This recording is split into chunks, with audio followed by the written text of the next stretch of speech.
Good morning friends. ৰাতিপুৱা শুই উঠি এনেকুৱা এটা পৰিৱেশ আপোনালোকে যদি পায়, দেখি কিমান ভাল লাগিছে, আৰু আপোনালোকে যদি ডাইৰেক্ট লাইভ পায় কিমান ভাল লাগিব।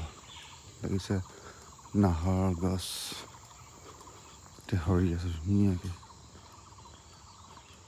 এইটো পৰিৱেশ যদি ডাইৰেক্ট চকুৱেদি পায়, একদম সোনকালে উঠিব লাগিব, তেতিয়াহে পাব। পূৰা ঠাণ্ডা সেউজীয়া চৰাইৰ মাত। খুব সোনকালে উঠিলে এনেকুৱা এটা পৰিৱেশ পোৱা যায়। এতিয়া বাজিছে সময় প্ৰায় 5টা বাজিবলৈ 5 মিনিটমান আছে। তেনেকুৱা সময়ৰ পৰিৱেশ। নাহৰৰ পাত, নাহৰৰ ফুল লাগিছে, ফুলি আছে ধুনীয়াকৈ। তামাম ধুনীয়া লাগিছে, একদম ঠাণ্ডা লাগিছে। নাহৰৰ ফুল, বিহুৰ বতৰ।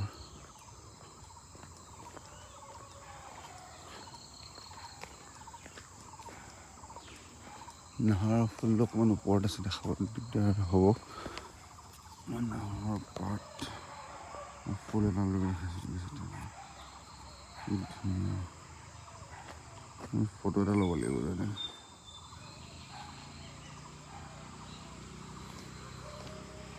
নাহৰৰ ফুল কি ধুনীয়া লাগিছে। Good morning. সকলোৰে দিনবোৰ ভাল হওক, আজি বুলি নহয় সদায় ভাল হওক আৰু কামনা কৰিছোঁ। আৰু পৰিৱেশ দেখুৱাইছোঁ, দেখিছে কি ধুনীয়া। এয়া আচলতে ডিব্ৰুগড় বিশ্ববিদ্যালয়ৰ এটা সুন্দৰ পৰিৱেশ, নাহৰৰ দেশ বুলি কোৱা হয় যিহেতু। নাহৰৰ ফুল, চাৰিওফালে নাহৰৰ ফুল।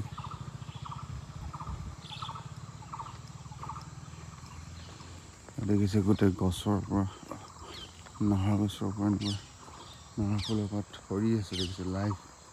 এনেকুৱা লাইভ পাবলৈ লাইভ ৰাতিপুৱা আহিব লাগিব। দেখিছে গোটেই নাহৰৰ ফুল দেখালোঁ আপোনালোকক। লাইভ হৈ থকা, লাইভ হৈছে ডাইৰেক্ট আপোনালোকৰ চকুৰ আগত। দেখিছে এইটো এজোপা অতি ধুনীয়া লাগিছে ন, চব দেখিলেও আছে।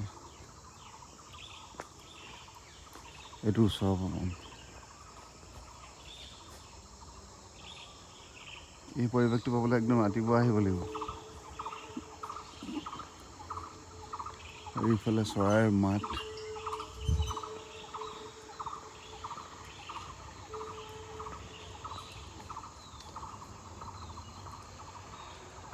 শেষত কৰি থকাখিনি এবাৰ ওচৰৰ পৰা দেখাই দিওঁ। দেখিছে